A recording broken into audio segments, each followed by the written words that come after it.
Hello guys! Magandang hapon sa inyong lahat.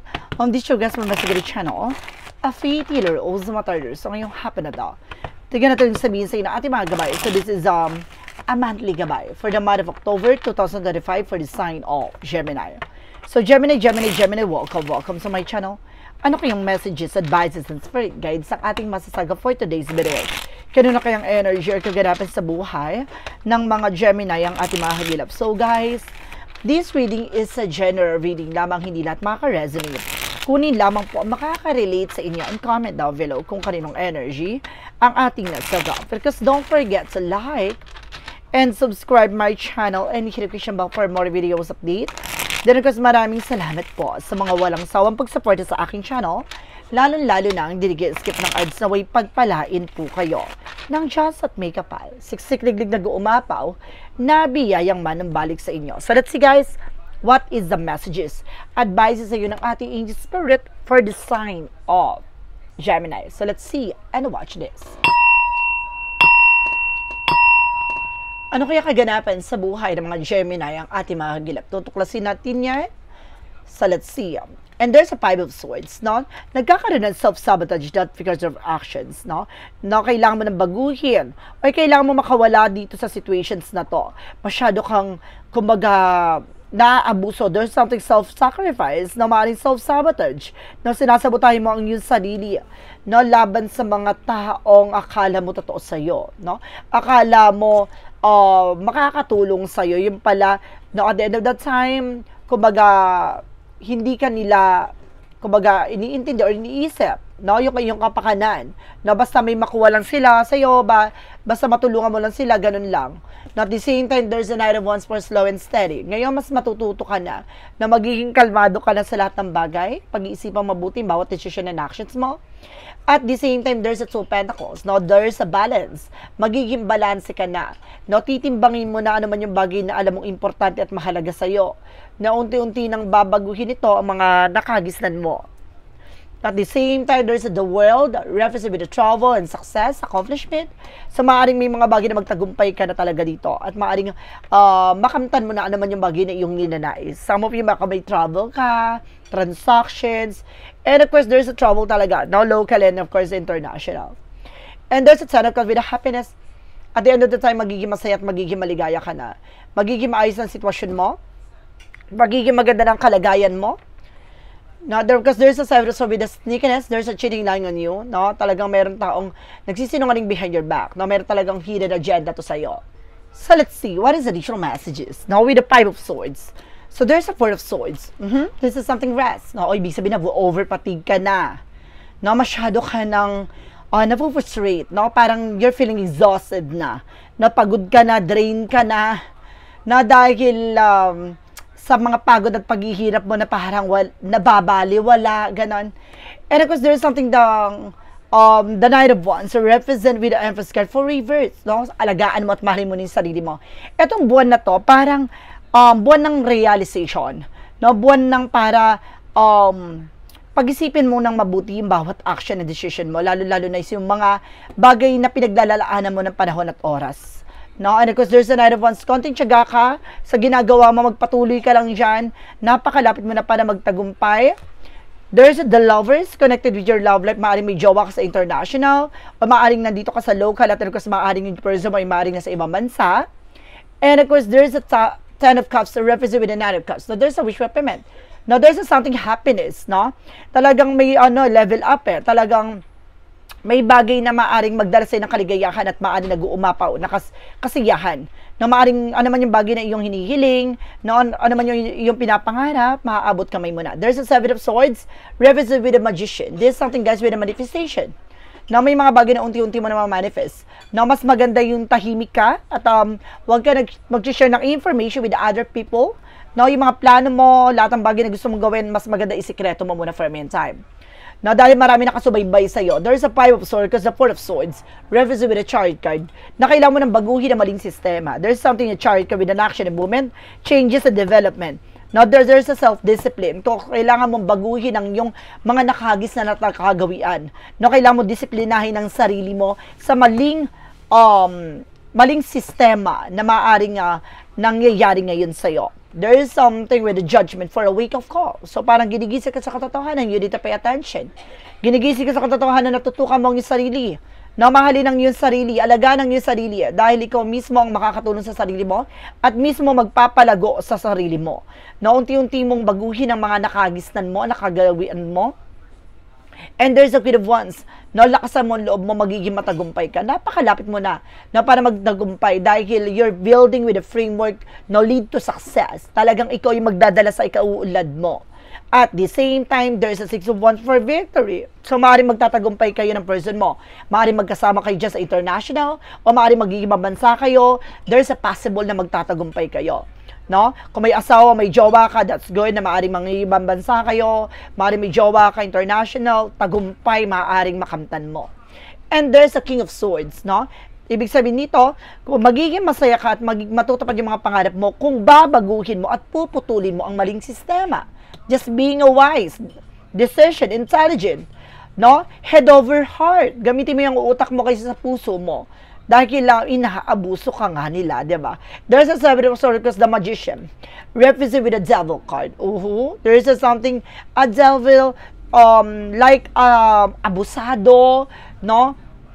Something greedy sa pagsisinungaling sa'yo para lang makuha naman yung bagay kagustuhan nila o maaaring binibilog nito ang utak mo.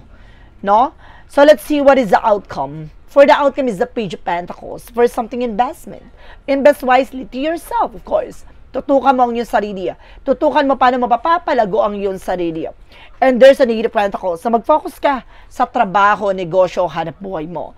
Mag-focus ka kung paano mo maupapaunlad ang sarili mo. Haba mo yung pasensya mo, no, ngayon mas matututo ka na, no, at papangalagaan mo ano man yung bagay na meron ka, unti-unti mo na siyang mababago.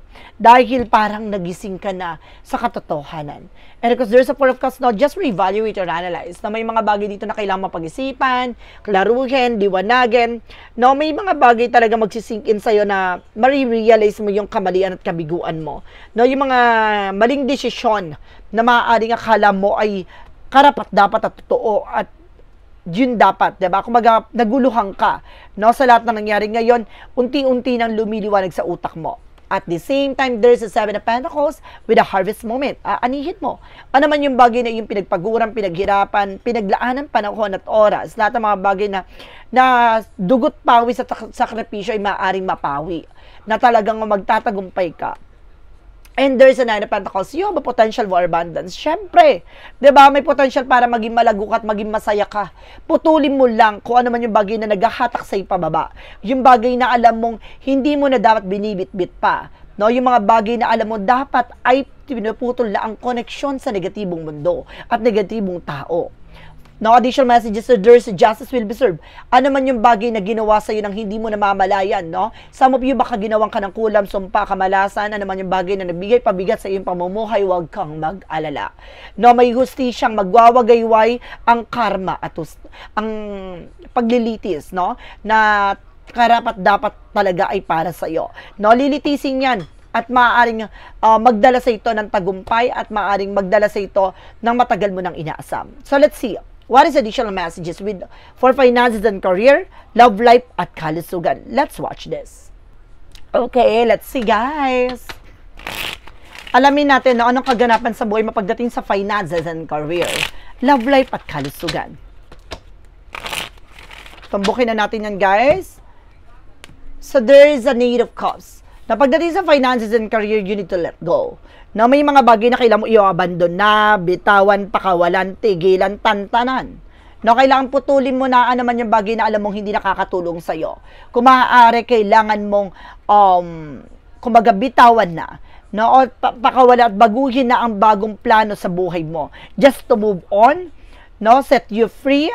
And there's a Three of Swords na masyado na talagang hirap at talagang marami ka ng pinagdaanan this past few months or this past few years na masyado na mabigat. Ngayong buwan na to, maaring may mga pangarap kang maaring matupad kung may bagay kang bibitawan na nagbibigay pabigat. And there's another King of Pentacles, na magiging secure ka na sa lahat ng pinaghirapan mo.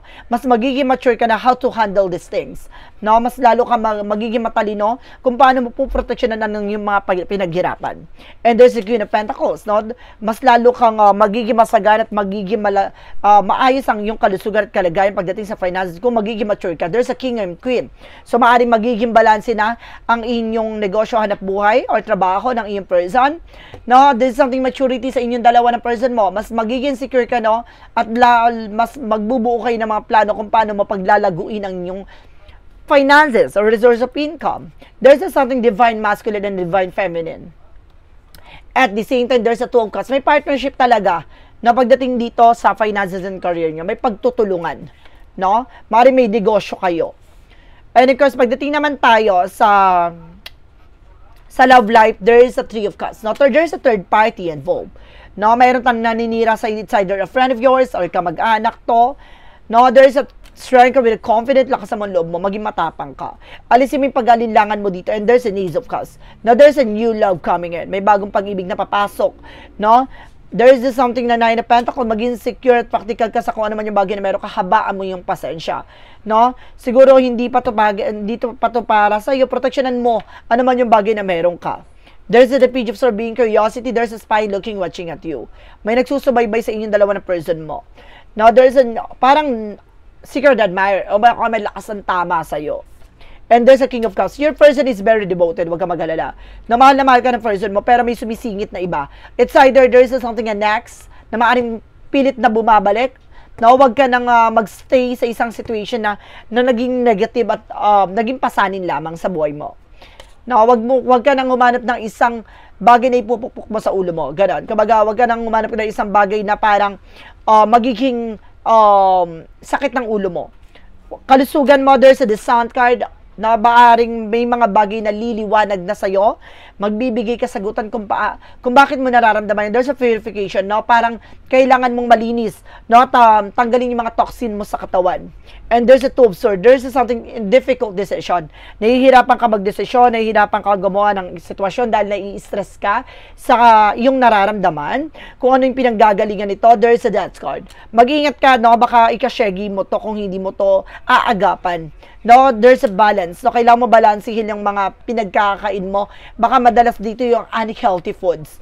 No? Tantanan mo yung mga hindi magagandang pagkain. There's an Ace of Wands.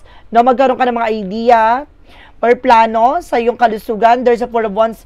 Baka balak mo umuwi at magpagamot. That's good. It's a better for you guys. No, maaaring magiging maganda kalagayan mo dito kung aayusin mo muna. Kasi may isa bagay na nagbibigay ka bigat dito yung stress, no? Nagkakaroon ka ng anxiety, sleepless nights dahil sa mga problema at the same time sa mga sakit ng ulo. Kung hindi to anak mo, kamag-anak mo, o maaaring there's an ex na nanggugulo. So let's see, what is additional messages na pagdating sa Magic of Fire messages, advices, and requests sa Pick a Card, yes or no. So let's watch this. Okay, we're back. So nandito na tayo with the Magic of Fire messages, advices for you.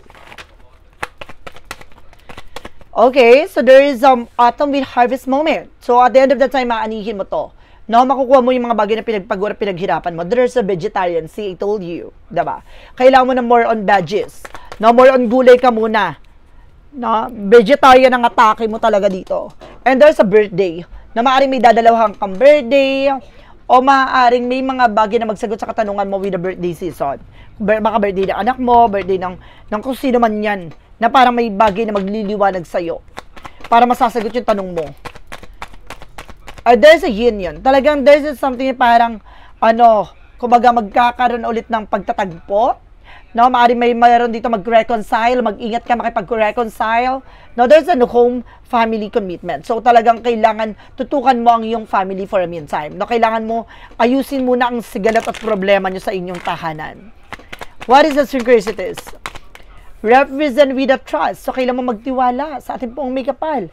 No, lahat ng mga bagay na hinahatid sa iyo ay may magandang dahilan. And there's an intuition. Makinig ka sa gut feeling mo. Makakaramdam ka ng vision, intuition, instinct, vibrations. No, isang paalala yun na kailangan mo makinig sa iyong gabay. And there is an honesty and of course truth. No, lalabas ang katotohanan dito at magiging totoo lahat sa iyo.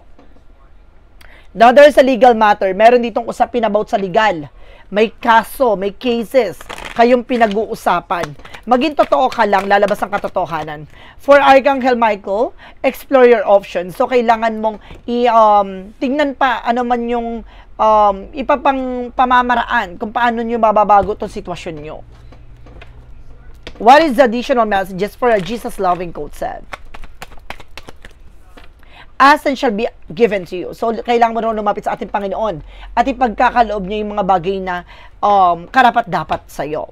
For angels number, represent what? There is a 5554 clarity. Lahat ng bagay na to talaga may pagliwanag, no? Lalabas ang katotohanan, lalabas ang kaliwanagan. You aren't victim or circumstances. Rather, you are the beneficiary of it. If there weren't cases, life would pretty dull. You will set yourself up for success into the long run. If you are willing to adapt to the ship, everything is working out of the best at long last. You are accomplishing what you set out to do. Everything will work out perfectly at the end. So see, kumbaga, there's a great transformation. Malaking pagbabago magaganap sa buhay mo na magdadala sa'yo ng kaliwanagan. No, kailangan mo lang talaga dumaan sa tamang proseso. What is the money move oracle deck? There's a love life. Malaking factor dito ang pag-ibig o relasyon. No? Love and be loved. Yung mahalin at magmahal. Ganon. From the shadow work of his and what? Kailangan mo palayanin yung sarili mo sa mga problema. No? With the money troubles. No? Kung may problema ka about sa finances na tungkol dito sa person na to, pakawalan mo. No?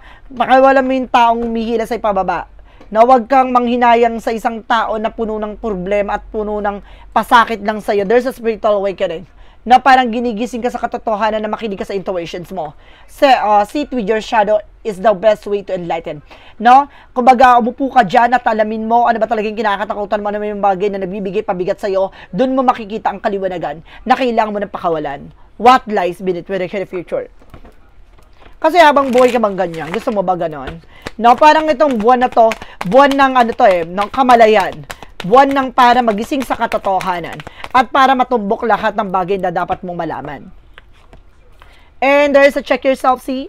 Tignan mo rin yung sarili mo. Dahil mamaya, hindi ka na okay, diba? Masyado ka na frustrate, no? Masyado ka na napapagod at nahihirapan sa situation at pinaglalaban isang bagay na wala namang kahihinatnan. Clarifying for a love situation. Na mamaya mali ka na pala na pinaglalaban na tao. Diba? Clarifying for a love situation. Represent with the storm of love. So see, pagsubok sa relasyon or sa pag-ibig. Conflict is an opportunity for growth and change. So see, yung bagay tungkol sa pag-ibig o relasyon, isang bagay na nangyayari sa buhay mo ay parte ng oportunidad na para malaman mo itong tao na to ay para sa'yo, kung paano kayo mag-grow, paano nyo masasettle yung lahat ng problema nyo, doon mo makikita na itong tao na to, there's a purpose. No, kung siya ay walang purpose, makikita mong ikaw na lang ang inaasahan niya, tinihila ka niya pababa, tantanan mo na yan. No, there's a toxic relationship. Clarifying for a life situation. No, ang relasyon ay dalawang tao.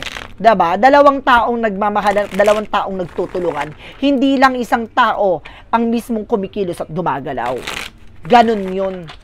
What is the clarifying for a life situation? And there's a group of unity. Bind the energies in the unified sanctuary of the group, fostering interconnected harmony among all beings. Na talagang, kumbaga, may pagkakaisa, na may pagtutulungan. Lahat ng mga bagay sa mundo, no? Lahat ng bagay na yan ay may kanya-kanyang pakinabang, may kanya-kanyang dahilan, no? May kanya-kanyang purpose sa buhay. No? Kumbaga, dumating tong tao na to sa buhay mo, there's a purpose, no? Kung ikabubuti mo ba to o ikasasama mo. Isang bagay na parte ng parang kahulugan na kasama talaga siya sa parte ng buhay mo, no? Kung siya ay talagang good or bad, no? Kung hindi siya makakabuti sa'yo, doon mo marirealize na ikaw na lang ang kumikilos, ikaw na lang yung kumbaga gumagalaw, no? Parang wala ng balance, eh. So, yun yung dapat mong iwanan at pakawalan, no? Yung taong, kumbaga binibuild niyo yung framework, no? To, to get a successful situations, no? Para makamtan nyo yung tagumpay, talagang may pagtutulungan. Pero kapag ang isang bagay, isang sitwasyon ay walang pagtutulungan, tantanan na. No, wag ka nang mahibang dyan. What is the part of the light represent what?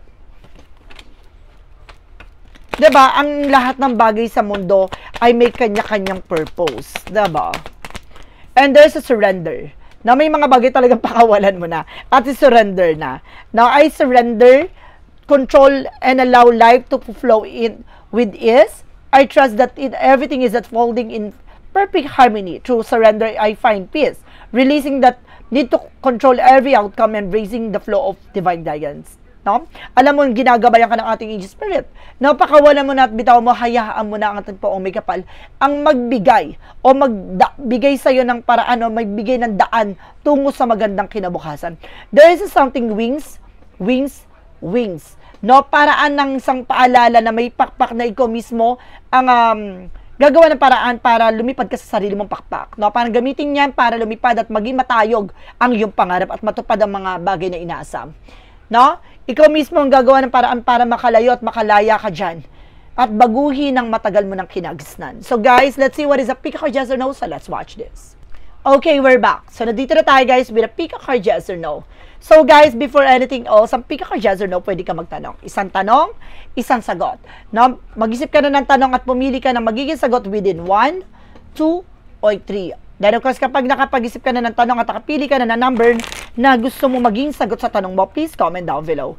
Then of course guys, maraming salamat po sa mga nag-share ng aking video sa anumang uri na social media platforms. At maraming salamat din po pala sa mga solid subscriber and followers natin dyan. At mga bagong subscriber and followers natin. And of course, sa silent viewers, maraming salamat po sa inyo. Pasensya na po kayo kung bihira tayo makapag-upload. Pero pipilitin natin makapag-upload tayo every single day. Gawa po ng may mga pasyente tayo at may mga client tayo. We have also a walk-in po, no? Walk-in every Thursday po. So, kailangan nyo lang po magpa-reserve ng, magpa-book for reservation for times that para magkaroon ka po kayo ng slot, no? Para, no, magamot po kayo ng maayos at wasto. At the same time, we have also private tarot reading po, no? Via online. So, online po siya. So, if you want to book an appointment, just let me know. So, let's see. What is additional messages with a yes or no pick card? Let's start with the number 1. Number 1 represents with a yes. Wisdom support you, root, go deep. Napakalalim nitong sanga-sanga na to na maaaring may dahilan. No? May mga taong tutulong sa iyo, may mga paraan na para maliwanagan ka at malaman mo, may mga kahalagahan. There's a yes, magtatagumpay ka. Number 2. Number 2, there is a yes. Reflections are true. Trust what you see. No, magtiwala ka. Lahat ng bagay na gagawin mo magre-reflect sa'yo. So, magtiwala ka sa sarili mo. Lahat ng pinaghirapan mo, alam mo, makakamtan mo ang kasaganahan sa huli. Number 3, there is a no.